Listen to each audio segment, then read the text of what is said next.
9,059,000. The reference value in our office is 0.2 because we only see values. So the value declared by this particular entry, we in our office we also see values. We see values. It's 0.53, so we could not have recommended it for red flagging as well. Then hold it. Sino po ang supervisor nito? Si commissioner na lang mismo, no? Sino ang si DepCom? Sino pa mas mataas sa kanya? Kayo? Honor, yes, Your Honor. Now can you clarify yung mga sinasabi niya na percentages and everything? Well, Your Honor, as per his response to the request of Attorney Hilario, in simpler terms, it means that the shipment is not alertable. Hindi alertable? Yes, Your Honor. Because of value. Per value, Your Honor, it's not. It cannot be alerted based on value. That is his response, Your Honor. Now, tama siya, hindi? Yes, because he referred to the HS codes and it appears to be correct, Your Honor. Nakita nyo kung paano kayo nauutakan ng mga smuggler? Mas mautak sila sa inyo eh. Di po ba, Commissioner? Hindi nga, di alertable. Pero biro mo, nandun yung napapag-green lane nila and everything. Yung nga sabi ni Commissioner Paldo, may mission siya. The mission is to stop smuggling in the port. Pero napapalusutan po tayo na napakalaki. Sir. Yes, Your Honor, because we are also very mindful of the methods of valuation because we are under WTO provisions. So if it is declared, we are just relying on the declaration. If it is declared in a high value, we have no other reference but the value being declared. And for the rest of your question the first time, Your Honor, with the so many requests, as of the moment, our EVRIS project, this is about reference values. We started at around January. Out of 10,800 tariff headings up to 8 digits, we now have only around 780, and we're trying very hard to cover, if possible, all this. But we will need the support of IT to do this. That's the reason why the other request would probably be not responded in terms of specific values because there are so many tariff headings up to the 8 digits that doesn't have a reference value yet in our office. And I'm also very careful because we are treading a thin line because we have to adhere the WTO provisions of the transaction value and other methods of valuation. Thank you, Your Honor. Thank you, sir. Marami po akong magtatanong dito. So, may I just end by this statement. Commissioner Paldon, very clear po na kung hindi sa strange kindness of China, 605 kilos of shabu would be in the market already, di po ba? Kasi na padaan na po sa customs yan. Mabuti itong, marami sana akong tanong, pero sigurado ko yung mga ibang members magtatanong din po. Sino po ba nag-lead ng raid na ito mismo? Yes, sir. I supervised and led the raid, Your Honor. Hindi si Pinawin? Joel Pinawin, sir, is my division chief. He was with me, Your Honor. Ba't na-relieve na siya? I heard that from other sources na kasama niyo sa China ba siya? Yes, Your Honor. Sino-sino po ba kayong pumunta sa China after the raid? Sir, I invited the district head of both South Manila and MIP to join me in the case conference that was conducted in China, Your Honor. So, sino po nag-imbita sa inyo doon? It was China, Your Honor, because I have so many questions with them, Your Honor. Sino po sa China? Sir, the International Enforcement Cooperation Division, Your Honor. Yung textmate niya? Opo, Your Honor. Yung textmate ng Chief of Staff, yun ang The nag-imbita one sa inyo? who relayed to us the information, Your Honor. I'm sure other members will ask that. So, kasama mo si Pinawin doon? Yes, Your Honor. Then, na-relieve siya. Ba't na-relieve siya? A CPO was released from DOF, Your Honor. Can you enlighten us, Commissioner, nakakagulat. Siya rin yung nag-lead ng raid. Tapos biglang sinama ni DepCom Australia para case build up sa China. Then while he's in China, rinelieve na naman siya ng department. Bakit po? It's the IG that can explain that, why he is relieved. Sir, I.O. for Eric Albano reported to CIIS, sir. He is the most senior in our employees. Is Eric Albano here? No, Your Honor. This fellow is from my district. Yes, Your Honor. He's from Pindig, right? Being the most senior, Your Honor, Siya nagpa-relieve. no, Your Honor. Being the most senior, Your Honor, he was placed to be the acting division chief of the intelligence division, Your Honor. Ano ngayon si Pinawin na? We recommended, Your Honor, that Joel Pinawin be transferred to MICP, Your Honor. The district in Manila, Your Honor. Kasi nakakapagtaka yung at whose instance na na-relieve siya? Si Eric Albano? Or ikaw? No, Your At Honor. whose instance na issue yung order for the relief of Pinawin? When we were in China, Your Honor. No, at whose instance, sino ang kanino nanggaling yung order na yan? Sabi niyo, DOF, but the DOF is just an entity. DOF, Your Honor. Siyempre, hindi nga, meron magpaparequest dyan. Commissioner, alam mo ba yun? No, Your Honor, he need to be enlightened by the IG regarding that movement, Your Honor. Siyempre, hindi, siya ang commissioner, ang chain of command, di ba? Commissioner lang ang pwede mag-request sa department, dapat yan. So, hindi niyo maturo kung sino nag-request. Sir, I signed the request, Your Honor. So, ikaw nag-request. Yes, Your Honor. It was agreed to us by the people in CIIS, Your Honor, that we will give the position to the most senior intelligence operative, Your Honor, with the rank of the most senior, Your Honor. While you were in China. No, Your Honor, it was done few months ago, Your Honor. I think about 2 months, Your Honor. When you made the request. I made the request, Your Honor. But the order was issued when he was in China. Yes, Your Honor. I was just informed when we were at the airport, Your Honor. Sama-sama ng mga timing natin dito. Now, I want to relinquish, Mr. Chair, pero itong mga dito, ako na lang daw. Hindi naman. Sir Chairman. Yes, sir. Mr. Chairman, Mr. Chairman. Just a follow-up question. Ikaw mismo yung sumulat sa DOF para i-relieve yung tinatanong ni Majority Leader Pinawin? No, Your Honor. My endorsement went to the Office of the Commissioner, Your Honor. Office of the Commissioner. Yes, sir. So, Commissioner Faildon requested DOF. Yes, Your Honor, along with several other movements of personnel, but I did not see specifically the name. So I would like to refer to the document. Okay, When okay was na yun. this? Yes, Your Honor. Pero ikaw ang nag-request sa All DOF.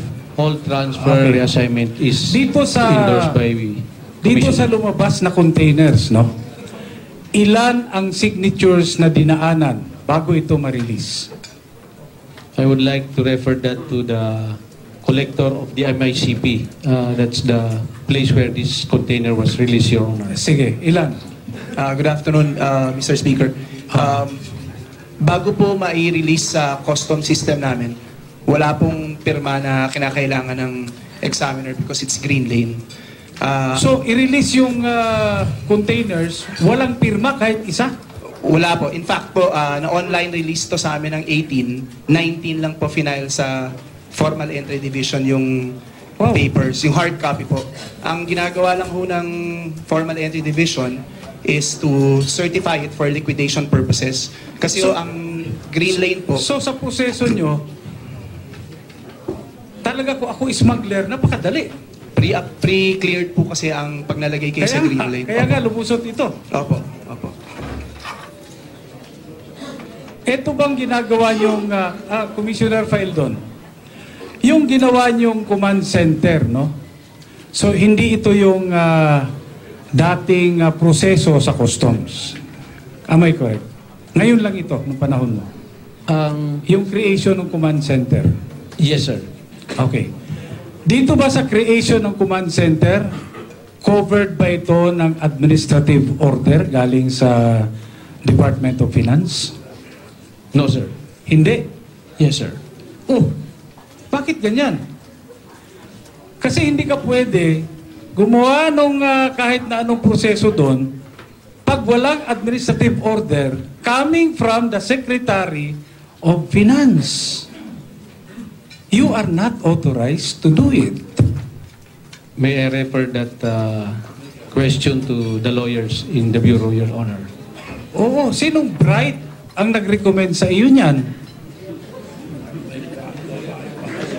Ha? Oh.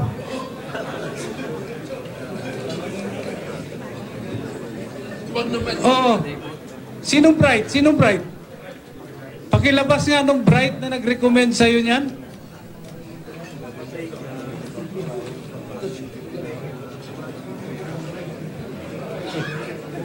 Ha?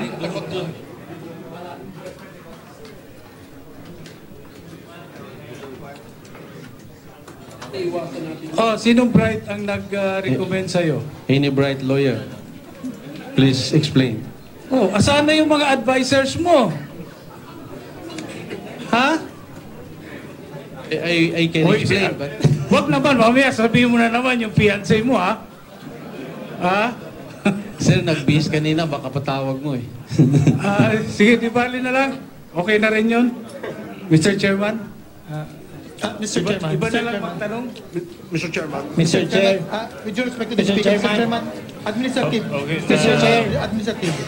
Let's have Mr. Chairman. order in this committee hearing. May Just I request administrative, my Mr. Chairman. colleagues, let me finish. May I request all the members to enlist with the COMSEC if you would like to interpolate. The list is here. First on the list is Congressman Teves. Administrative, Mr. Chairman. Thank you, Administrative. Mr. Chair. Is it a point of order? Yes, point of order, Mr. Chairman. Our time now is 3:26, and I would like to move that we ask the Committee on Rules to Yes, be the we Committee already on... requested the majority leader. The letter was received by his office, where we will inform everybody we are authorized. We will seek the authorization to extend beyond 4 Thank you very p.m. much, Mr. Chairman. Okay, Congressman Teves. Thank you, Mr. Chairman. Finally. Good afternoon, everybody. Mr. Chairman, can I ask for order, Mr. Chairman? Mr. Chairman, announcement lang. Upon the request of the Chair of the Committee on Ways, the hearing may continue and you will be considered present in Thank plenary. you, Mr. Majority Leader. Including the, Thank you, Speaker. including the Speaker and the Majority Leader. Mr. Chair, can we ask for order? Okay, Can we ask for order, Mr. please, Chair? let's restore order in this hearing. Okay, thank you, Mr. Chairman. So many things have been said. There are several facts that I want to point out. Marami tayong narinig, no? Merong corruption, merong drugs na nakalusot, merong kakulangan sa koleksyon, merong color-coded na lanes. With all this being said, ano ang solusyon? Because kung pabalik-balik tayo sa problema, okay naman yun, pero sa akin mas maganda kung papunta tayo sa solusyon. We are here in an investigation in aid of legislation. Kasama sa legislation natin ang budget. Ngayon, ang ating customs target is 460 billion. Correct, Commissioner?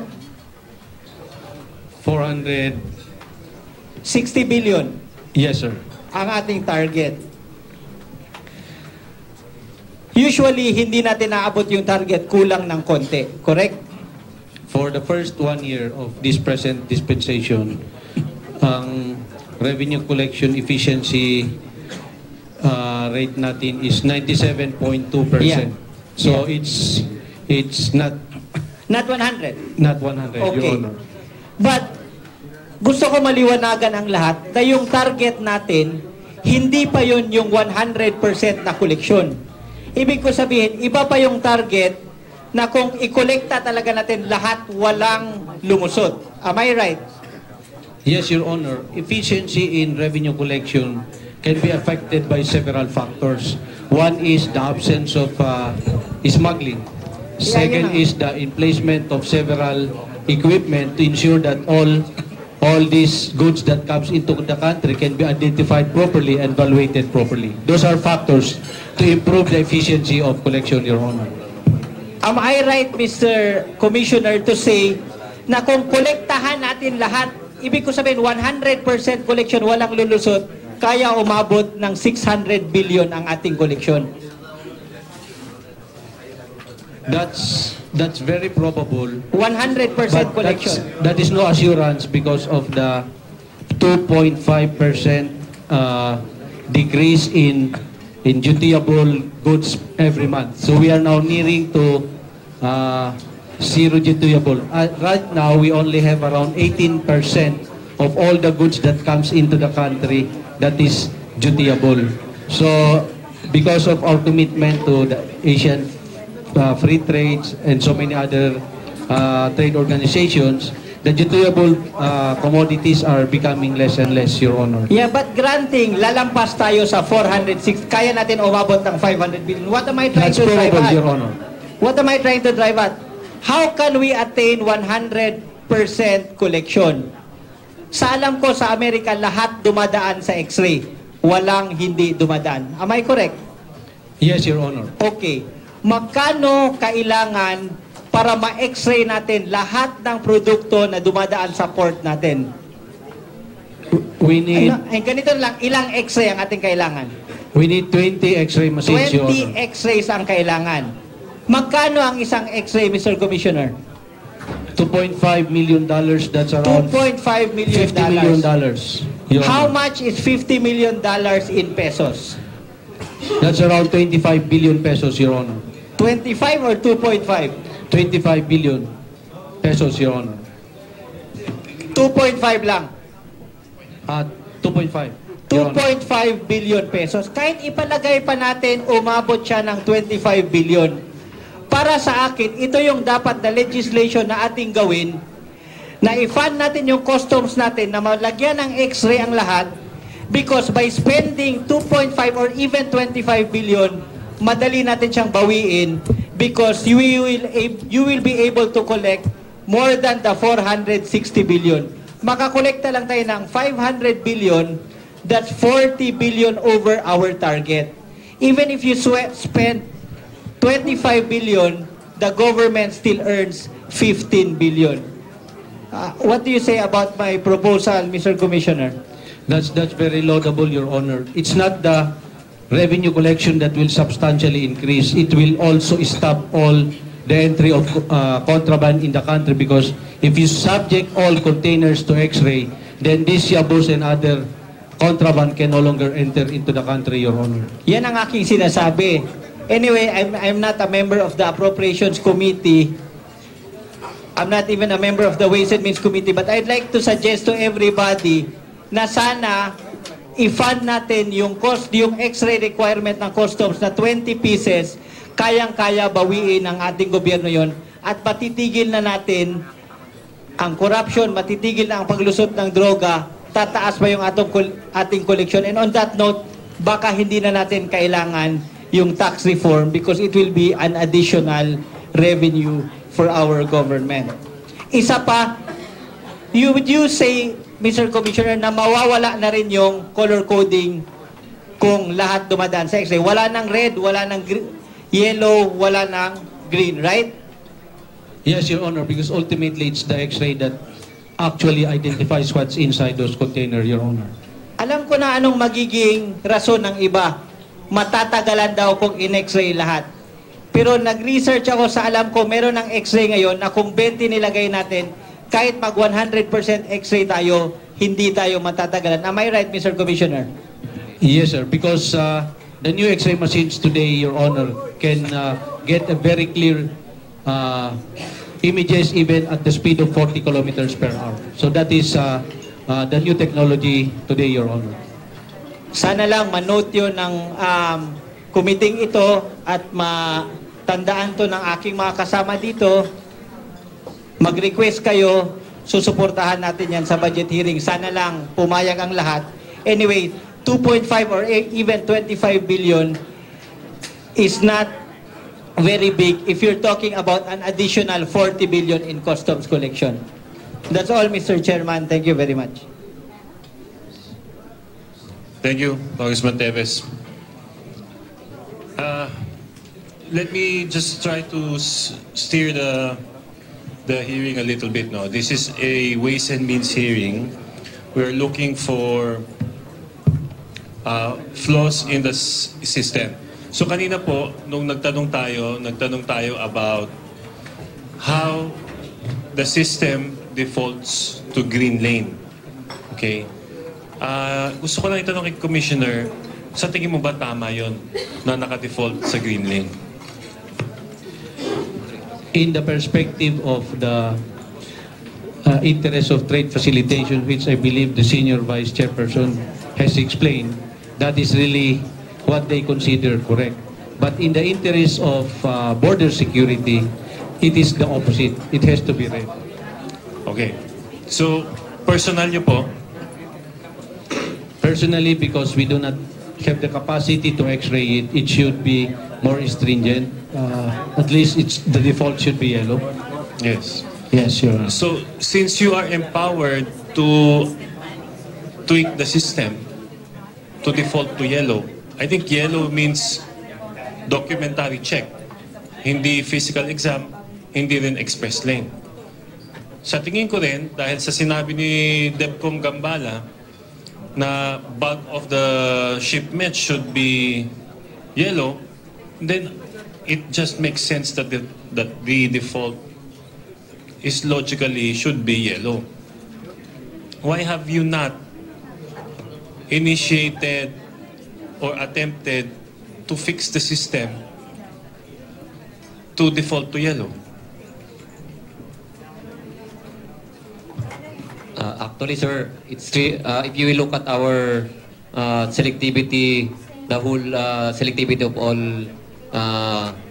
the shipments, sir, actually 60% goes to yellow, sir.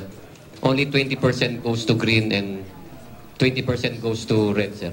Oh, pero hindi nyo tinweak yung system na magde-default to yellow. Kasi kung hindi, nag-yellow sana yon. Yes, sir. If we will do that, sir, we will take it to yellow, sir. No shipment will go to green anymore, sir. Okay. Yes, sir. Kasi, yes, Commissioner. If I'm to be followed, I want it all yellow. But I will also refer this to the Department of Foreign Affairs.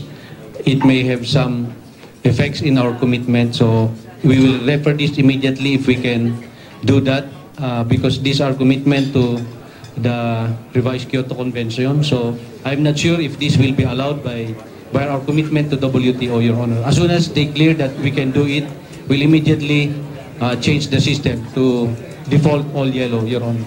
Okay. Can I ask Attorney De Vera, nung nakaraang administrasyon, you were already there in the BOC. Ganyan na ba talaga ang sistema na naka-default to green? Yes, Your Honor. Okay, pero bakit noon hindi ganoon karami ang naka-green lane or hindi nakakapunta ng green lane yung mga sole prop, yung mga newly created businesses or new ICC licenses? At bakit ngayon meron?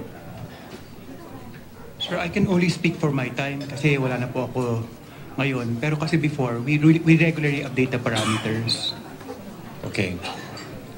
So the updating of the parameters is the task of the RMO. Okay. Ngayon kanina na-mention that the entry of lodge was done by the broker. We have here our broker, Mr. TJ Marceliana. Yes, Your Honor. You have taken your oath, yes? Yes po. Okay. Do you have any statement before we ask you questions? Meron ka bang itong ipahayag dito bago kami magtanong ng question sa'yo? Wala po ako, sir, na prepared statement. Okay. Kayo po ba nag-enter ng data into the system? Yes, sir. As a customs broker po, isa po sa trabaho ko ang mag-prepare and mag-lodge po ng entry declaration or yung tinatawag nating single administrative documents. And then, sinusupplied ko po yung mga details na hinihingi po ng E2M. Like po yung supplier, country of origin, vessel and its registry number, container number, description and tariff heading of the goods. Okay, so do you have a copy of that? Yes. Meron ba yung hard Yes, Your copy? Honor. Pwede bang makahingin?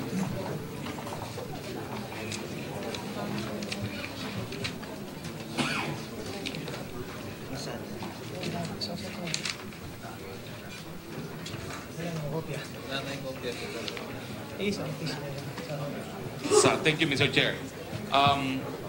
Anyway, I think that, so ikaw nag-input ng data and you inputted the day of incorporation, the date of incorporation of EMT as well. No, sir.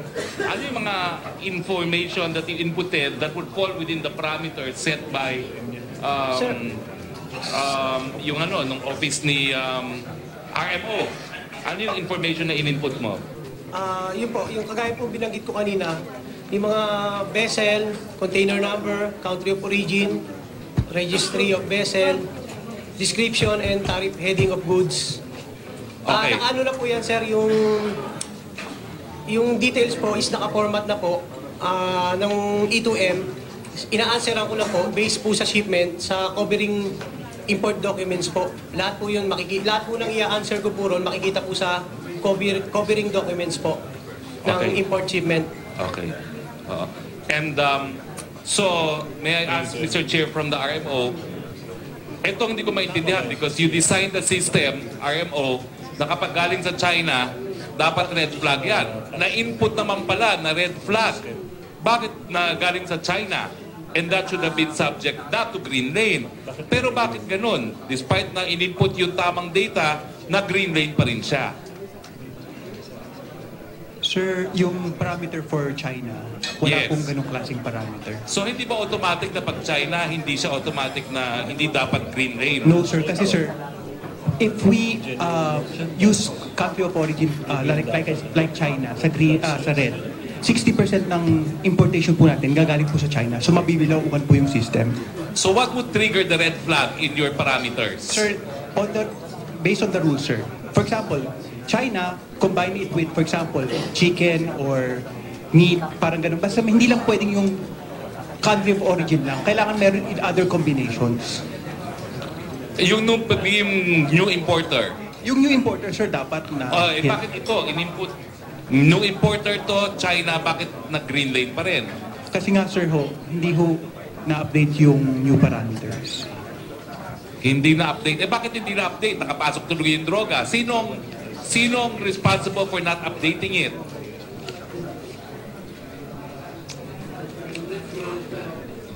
During my time, I have that responsibility, sir. So who had the responsibility when the shipment arrived? Attorney Hilario, sir.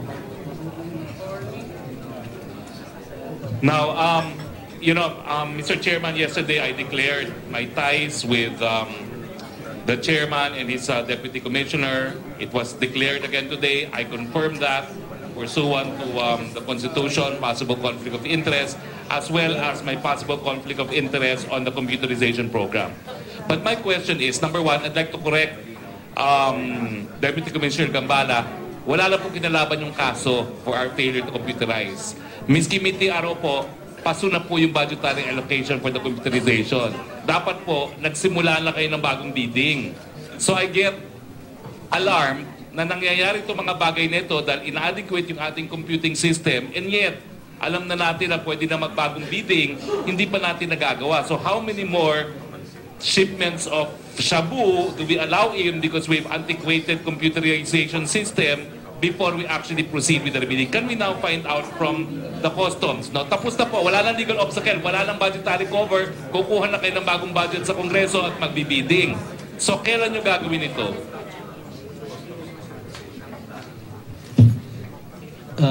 Your Honor, thank you for mabutis kayo nagtanong, sir. Remember, early last year, around July, I reported to your office, Your Honor, and asked you what going to be the action of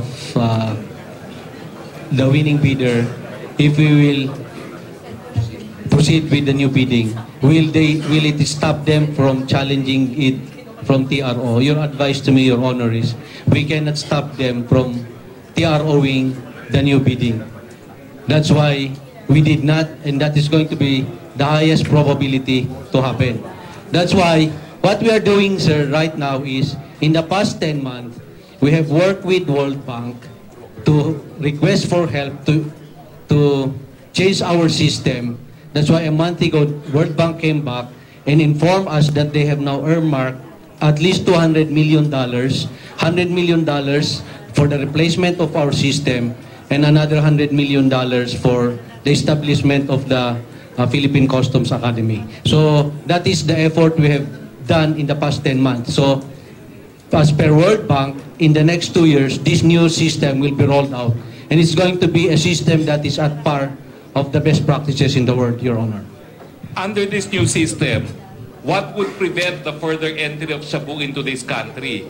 Yung data ba will still come from brokers, or will there be information, or will there even be pre-shipment verifications made? O ano yung mga built-in? Kasi this is Ways and Means Committee, no? How do we prevent this under this new program? We have incorporated in the new system, sir, which we are trying to come up, sir. Hopefully for the next few months, sir, is there will be better big data and analytics, sir, to analyze and profile all the importers, all the stakeholders, and it will integrate. We could integrate, sir, the images of the X-rays on the new system. That's why it must work hand in hand, sir, with the new equipment like the X-ray and other scanners, sir, so that somehow, sir, we could make it stronger, and at least we could see all the shipments, documents, profiling, sir, and images, sir. So 100%? Hopefully, sir. Yes, Okay. sir. Now, my last question ko nito. Alam nyo, kahapon, I was actually very bothered. Okay? After declaring my ties with you, I was very bothered. In fact, I told my office, I feel heartbroken, literally. Because I do not understand the turn of events na really your actions will make it difficult for us to prosecute people for the importation of 600 kilos of shabu. And I'm even bothered about Chen. Now, yesterday, Commissioner, you said, I want to prosecute Chen. That's what your statement was yesterday, correct, Mr. Commissioner? You want to go after Chen, the warehouse owner. Yes, Your Honor. Yes, but today, for the first time, I saw the documentation. And as testified to today by Colonel Estrella, you were requested by your Chinese counterparts not to go after Chen. So parang na-confirm ngayon yung suspetsya ng lahat. Ito ko, I'm calling a spade a spade. You're protecting Chen. Kasi the drugs were found in his premises. The bill of lading is in favor of Chen. Na-trace na natin na yung nag-ship sa China at yung nag-receive sa Philippines, iisang kumpanya. And you're not going after Chen because your Chinese counterparts told you not to go after Chen. So kaya, I was heartbroken literally. Dahil sabi ko, I believed in the men of Magdalo, at least even your faction of the Magdalo, dahil alam naman natin dalawang faction na yan. And yet, I don't understand bakit nangyari ito na si Chen apparently is being shielded. I'm telling you na, the perception is you are shielding Chen. Why? Chen, under Carriage of Goods Act, under the law, is the owner of the shipment because his name is in the bill of lading. Everything points to him. In fact, yung address na nasa loob lang ng container is the address of the second person that you sent the 100 kilos to. But Chen, under pertinent international rules of international transportation, is equally liable. And for the life of me, please, categorically, are we running after Chen para mawala na yung perception na wina-whitewash nyo si Chen? Yan ang word out now. Even in Congress, tapatan na. Talagang linilis nyo si either, number one, pinoprotektahan si Chen. Number two, yung action nyo intended na kapag hinabol si Chen dahil walang chain of custody, matatalo ang kaso. And then ito nga, verification. This report substantiates na talagang there was an effort to protect Chen. Why should we protect Chen? That is precisely the reason why I was so angry when I learned that Chen is not going to be charged on that day. That is the first time and last time I worked with this case. That's why I insisted. I disagreed with PIDEA when they said that all these Shabu drugs will be carried outside the perimeter of that warehouse owned by Chen. That's why that is where the disagreement in the concept of operation. I said only one will be brought to that new warehouse so that the rest will stay here. Those are some of the reasons why I want and insisted, and that's still my position until today. If the same situation will arise today, I will still disagree with PIDEA that all those drugs will be removed from the warehouse of Mr. Chen. Because I want those drugs to be part of the evidences against the owner of the warehouse. Then that is my position. That is the last time I participated and the first time I participated in that day of the raid, Your Honor. That is for the record. And I want Mr. Chen to be prosecuted. Colonel Estrella, kasi sino ba nagsabi? Kaya ikaw nakipag-contact sa China, ikaw ang sinabihan, protect Chen. Sir, may I qualify the protection word there, Your Honor? The protection term, Your Honor, used in that text messages, in those text messages, Your Honor, earlier presented, is to me, Your Honor, the impression I got is to protect him on that moment, on that very moment that he is to meet with us, because we are dealing with a very large shipment of drugs, Your Honor, approximately 6.5 billion. The assumption there is we are also dealing with a big drug syndicate who are ready to probably to engage us in a gunfight, Your Honor. So the protection word there, Your Honor, to my impression, is protect him on that moment that we are to meet, and for me to validate the information provided to me, Your Honor. With the indulgence of Congressman Roque, can we get the identity of the person that gave you the tip? Sir, Mr. Rainer Ragos transmitted to me. Mr. Rainer Ragos is the Chief of Staff of the Customs Intelligence Investigation Service, Your Honor. He's here, Your Honor. May I request for the name of the source in China? Mr. Chair, with your kind indulgence, parang hindi tama yung sinabi mo, Colonel Estrella, kasi babasahin ko yung sa sarili niyong submission, ha? Yes, sir. Hindi protect him right there and there. Okay yan, no? The owner is helping us but nervous. Please contact with him and promise that you will not punish him and protect him.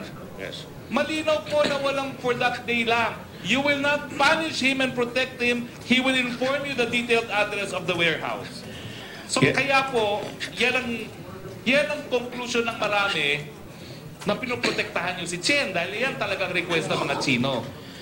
Your Honor, I understand your interpretation of that text, but as an intelligence operative, Your Honor, at that very moment, Your Honor, I was even thinking that it could be a setup. That's why I ordered Agent Joel Pinawin to give me a backup while I will meet inside his car. Your Honor, this is a pure intelligence operation, Your Honor. We don't take information supply and single, Your Honor, as it is given to us. So, I took the risk to meet Mr. Chen even if I don't know him, because I'm really very interested to recover if there is really drugs that was shipped out of BOC jurisdiction, Your Honor. So the name, please. The name is Shang Xiaohui, Director, International Cooperation Division, Anti-Smuggling Bureau, China Customs. And you have met him personally before? No, Your Honor. But I met him in China when we did the case conference in Shanghai, China, Your Honor. So you met him after? After, Your Honor. How did you learn to trust the informant? What made you believe that it was a legitimate tip? Thank you for that question, Your Honor. I asked Mr. Reina Ragos many times if he can trust this information. He told me, sir, nakakasama ko sa seminar mga yan, they always talk about cooperation. And because we're all intelligence, we belong to the intelligence community, there's some sort of a trust between among us. So I validated that information initially from my chief of staff, and he told me, sir, mukhang A1 ito. And when I checked my watch, it's about midnight, but I still decided, I told him, let's do it.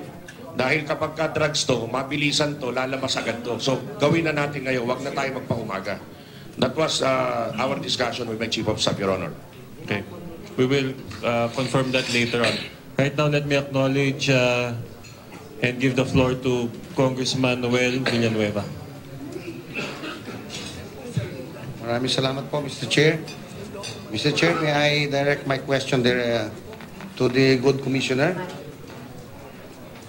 In yesterday's hearing by the Dangerous Drugs Committee, the chairman, Kong Ace Barbers, insinuated if you do not have plan to resign. And you answered, you are a soldier, and as such, you don't consider the position as a job, but rather it is a mission. A mission that needs to be accomplished. And I admire you very much for that, for being resolute. And I know you, the President completely trusts you. Now, we all know the top 3 agenda of this administration. First, relentless drive against illegal drugs.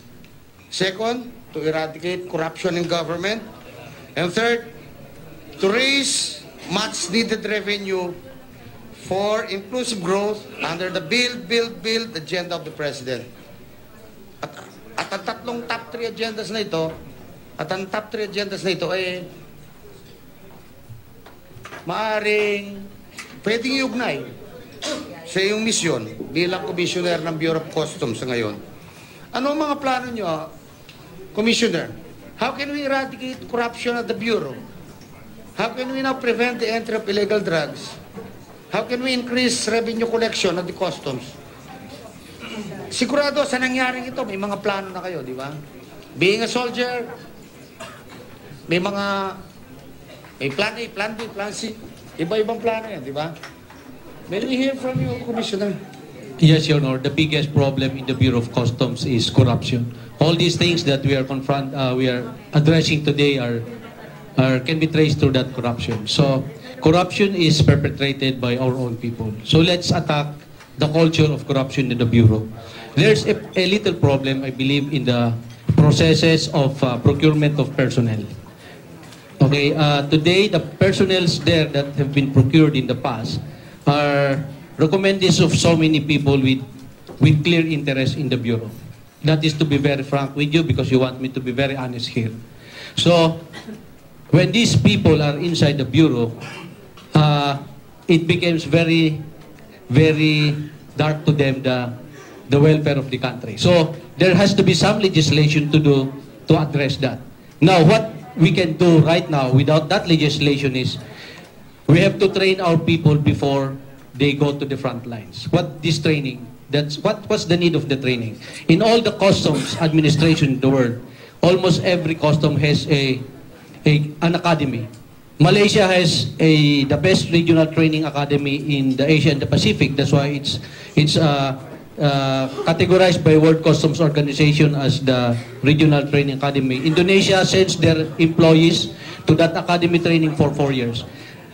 In other words, before our employees currently, before they go to the front lines, they are only given a 1.5 hour orientation. Can you imagine an employee without any training in discipline will going to handle the temptation of corruption when he is now performing his duty? That's why by October, the class 1 of the Philippine Customs Academy will start. What's going to be the modules here? Aside from the academic modules, at least majority of the non-academic time of the students will be used to grind the character of these students, to build in them incorruptible character, so that by the time they will get out from the academy, pandidirihan na po nila kung anumang klase ng corruption. That is as far as personnel procurement is concerned. For the trade facilitation, at the Port of Manila and MICP, we can now, we have already saturated the capacity of the ports to bring in or to manage entry of trade. So we are now in the process of expanding into 300%, making it a port that can accommodate at least 30 vessels at any given time. This will give us an additional revenue of 150 billion pesos. Today, at least 250 billion pesos combined is the amount of revenue that these ports are collecting annually. With this expansion of these ports, and we have now consulted with all the government agencies that's concerned, and we are now very close to, ADB has already promised the provision of needed amount for the feasibility study, so this is how fast we are moving. If this trade facilitation, meaning improvement of trade facilitation in the Bureau will be implemented. In fact, the President has said, I want that project to be done before the end of my term. That's why we are running to come up with a timeline. Not only that, several problems has been encountered by the Bureau. One is, when there are commodities to be destroyed or rendered, we have to go as far as Nueva Ecija for the rendering procedures of these commodities that we need to destroy. And every town that we will be passing by, we need to request a permit so that we can pass by these towns. So we need to install inside our port facilities a rendering procedure site so that every time we need to destroy any commodity, it can be done in just one day. So these are the trade facilitation we are doing as far as addressing it. Smuggling? Paano ang ginagawa po ninyong paraan ngayon? In the issue of smuggling, yes, Your Honor, this is the border security that's amply provided by the new CMTA. And thank you, Congress, because I requested last year for an insertion of 400 million for the procurement of our speedboat so that we can now patrol our shores. So this procurement of our 20 fast craft boats is now on the process. Within less than 10 months, these speedboats will now be utilized to patrol our shores. So this capability will enhance our capability to stop smuggling. So those are the programs that we have put in place, Your Honor. And for the improvement of our system, again, in the past 10 months, we have worked with World Bank, and we are now finalizing the details of the TR terms of references so that the delivery of this budget for the implementation of our new computer system will be put in place. Mr. Chair, if I may abbreviate, siguro hingi na lang tayo ng isang dokumento para galing sa Customs Commissioner or sa Bureau of Customs sa tatlong top agenda ng gobyerno ng ating administrasyon. Korupsyon sa Bureau, entry of illegal drugs and smuggling, at saka yung revenue collection. Ano yung paraan na gagawin? Just update or provide this committee a copy of your plans, programs to address these issues, Mr. Commissioner. Kasi marami pa po magtatanong. We will submit, Your Honor. Sana isang babala itong nangyaring ito na hindi lamang, you cannot just purely rely on your people. You are the most responsible person in that bureau. You cannot purely rely on your people dahil baka hindi honest yan. Salamat naman, narinig ko, yung isang deputy commissioner mo is honest, sabi ng isang deputy commissioner Gambala. Alam ko ikaw, sincere ka, nung tinanggap mo yung trabahong ito. But then, you have to correct.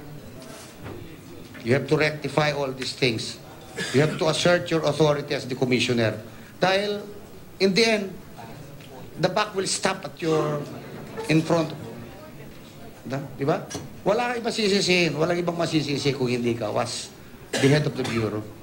Yun lamang. So, galingan mo. Gawin mo dapat na, at huwag mo pabayang masira yung tiwala ng Pangulo sa iyo. Maraming salamat, Chairman. Yes, Your Honor. Thank you, Congressman Villanueva. We recognize Congressman Rufy Biazon. Thank you, Mr. Chairman, Commissioner, and Bureau of Customs family. Good afternoon. Yesterday, I raised a point with particular interest in the report that was being presented by the Commissioner as I was entering the hearing room. And it so happened that the presentation focused on certain slides which really caught my attention. Now, in those slides, it was presented that with regard to punishment or disciplining of brokers and importers, the previous administration in the past 6 years had zero performance, as opposed to the first year of this administration with 800 plus. And I endeavored to ask the question to the Commissioner. Unfortunately, I was not given that opportunity, but a member of the staff answered. And it was to my dismay that the member of the staff was even a member of the Bureau when I was Commissioner. And I had to protest and, of course, express my sentiment that that report was wrong. Because evidence and records would show that we did our part in disciplining and punishing erring brokers and importers. In fact, my record would show that the number of cases that we filed with the DOJ was a huge increase from my predecessors. Definitely, they did not have zero, but it was also a high amount of the high number of cases that we filed. So I just wanted to point that out, now that the Commissioner is here, that the comparison of saying zero performance in that field, I think is wrong. And of course, you were just fed that information. So my advice really to the Commissioner is that the information that is being presented to him should have a higher degree of not just truthfulness, but as well accuracy. Because it would have an impact on the credibility of the Bureau in its entirety, especially that this is a presentation given to a committee of the House of Representatives. And it is unfair to the men and women of the Bureau during my time who did their best and did their job for their work to be simply nullified by a report which says there was zero accomplishment. Nangyari na ho sa akin kasi in the past, no, na in public, nagkaroon ng diminution of the service that we gave. And unfortunately, at that time, I could not protest the information that was presented. I think everybody knows this, why I could not protest. But I cannot let this pass, this another opportunity, that the work that we did was diminished simply by erroneous information. Being a former commissioner, of course, I sympathize with the situation of the commissioner now. Very few people have the opportunity of becoming commissioner of customs, which I think is the most difficult job in government. Any other position pales in the difficulty of being commissioner of customs. Napakaraming influence, napakaraming interests na pumapalibot dyan, conflicting interests. Hindi mo alam kung sino kakampi mo, sino kalaban mo. So, and I think the Commissioner knows that. Between the two of us, he knows na alam kung alam niya yun. Anyway, I'm glad to hear that some of the programs that were being mentioned earlier were actually the programs that I was initiating during my time. The upgrade of the computer system, which is what we really need. The integration of the X-ray with the computerized customs system. Those were projects and priorities that we were pushing. The only thing na naipasa o nangyari kung sa pinutulak namin at that time was the Customs Modernization and Tariff Act. All the others, we faced difficulties and challenges and opposition. Because the Commissioner knows that anyone pushing for reform in the Customs Bureau will be faced by opposition. People will move mountains to oppose you when you're trying to do reform. They will take measures para ihatak ka pababa. I understand that. But we also have, of course, problems within the Bureau that we need to fix ourselves. So, rest assured, I understand your position, Mr. Commissioner, and we are all one in this endeavor. But right now, we're facing a specific challenge, and we in Congress also have this thing to attend to. So if I may now go to some questions, having said those things, I go to some specific questions. Based on what DEPCO Mestre Campo said earlier, can you verify again what you said, what I heard earlier, that you don't have authority to issue alerts? Yes, Your Honor. I'm Director Mestre Campo, not DEPCOM, Your Honor. There are so many parameters. There are so many references for any group to reference alert. Value is just one of them. So in the effort of the Commissioner to prevent indiscriminate alerting, if anybody would want to alert, and if the reason is about valuation, they'll have to request for value verification for us if indeed that subject commodity and HS code is below the reference value. Yes, my question was, do you have authority to issue alert? No, Your Honor. Your name does not appear on any alert order? No, Your Honor. Our authority is only to recommend. And so if there is an alert order with your name and signature on it, how should I appreciate that document?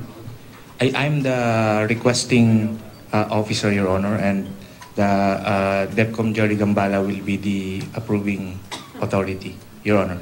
So who would be signing on the alert order? Myself on the requesting officer part, Your Honor, and DEPCOM Gambala on the approving part, Your Honor. Okay, you mentioned earlier that these particular shipments were unalertable. Kung tama ba yung pagkarinig ko? Hindi niyo pwedeng ma-alert. And you mentioned because of the HS code. Why? What did you find it was within a tolerable variance? Yes, Your Honor. Because Attorney Hilario said value verification, yes. no? And sinabi niyo hindi alertable. Yes. Why was it not alertable? Yes, Your Honor. The entry that was requested for value verification, it is composed of 4 specific commodities. 4 declaration, 4 different commodities under 4 different HS codes. The 3 HS codes declared in the paper by the importer, we don't have a reference value for that yet because out of 10,800 tariff lines up to the 8 digits, we only have now around 700 still. This is a work in progress, Your Honor. The other one, we have a reference value which was included in my response, and the value per kilogram or per unit of that commodity is around 0.5, and our reference value is around 0.2.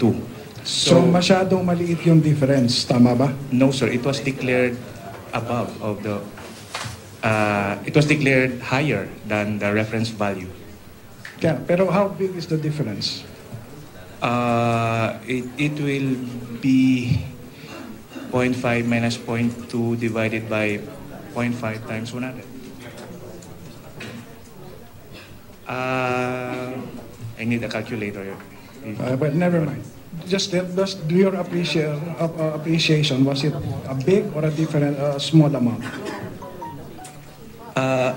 No, sir. It's 0.5 and 0.2. It was declared a bit high because that's per unit. So if we multiply that with the total kilograms. What is your opinion on value difference of less than 1,000 pesos? May I ask for clarification, Your Honor? What do you... Kung meron nagpa-value verification sa inyo and sa tingin ninyo, difference lang naman ay maliit, 1,000, less than 1,000 pesos, anong opinion mo dun? I cannot relate, Your Honor, because the one I described to you is our value verification. We base it on a per unit, per kilogram. That's why it's 0.5 and 0.2 only. But if it is around 13,000 kilograms that was imported, so it's a big amount. Kasi issue alert orders based on possible undervaluation, right? Yes, Your Honor. Yes. Meron nga, example lang, meron nga yung isang shipment na pina-alert ninyo because of possible undervaluation. And after assessment, less than 1,000 pesos ang difference na additional. What do you think of that? I think it is within the acceptable range if the difference is around 1,000. But with the guidance of the Commissioner, I'd like to make mention, Your Honor, that we have now EVRIS under my office, and the program and platforms and softwares that encompasses this program is designed to minimize human intervention. So this is composed primarily of the historical values, factual values lodged by the importers themselves in our system, and market study of the values. So kung merong pina-alert, tapos ang value lang naman na difference is less than 1,000 pesos, do you think is that justified or not?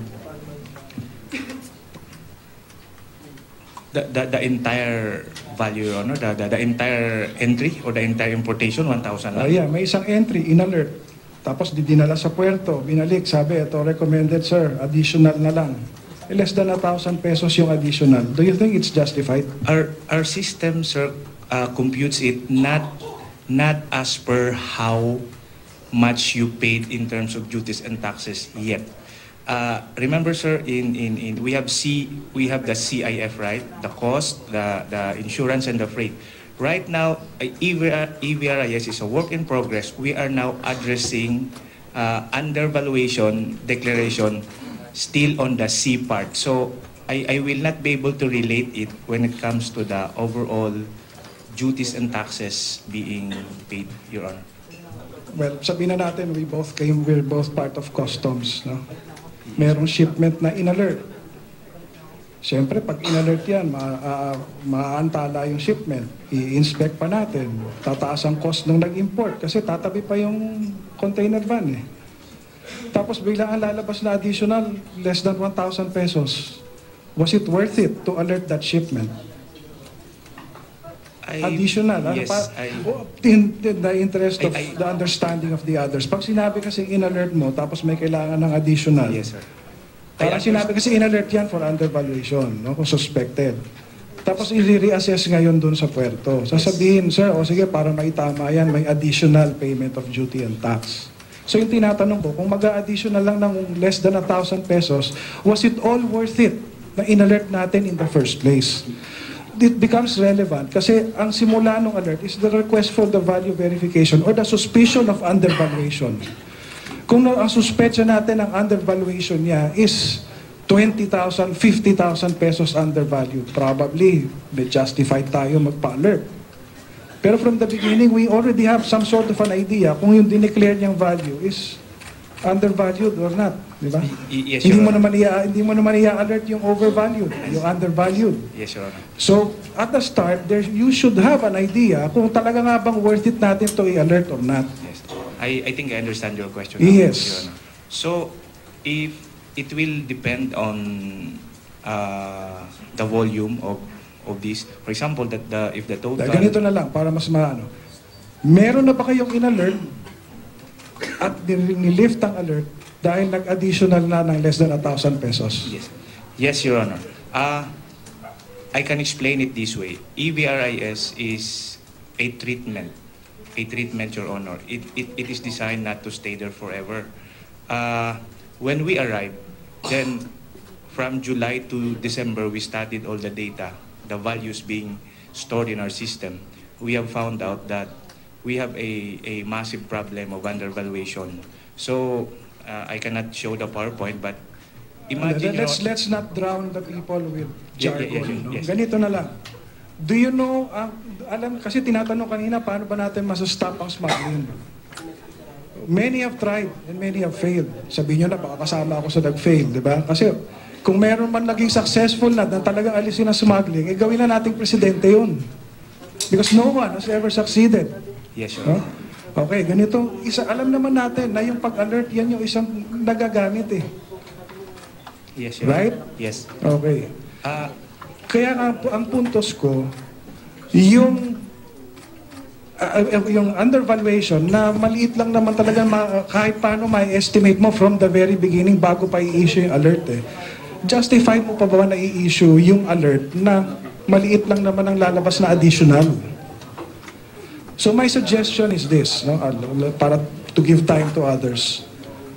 Since you mentioned that there are alert orders issued, no, na less than 1,000 pesos ang additional, why don't we start with that? Let us review those alerts issued. Na eventual lang na lumabas is less than 1,000 pesos. Kasi baka may nag-additional ka ng what? 200, 300, 500, 600 pesos.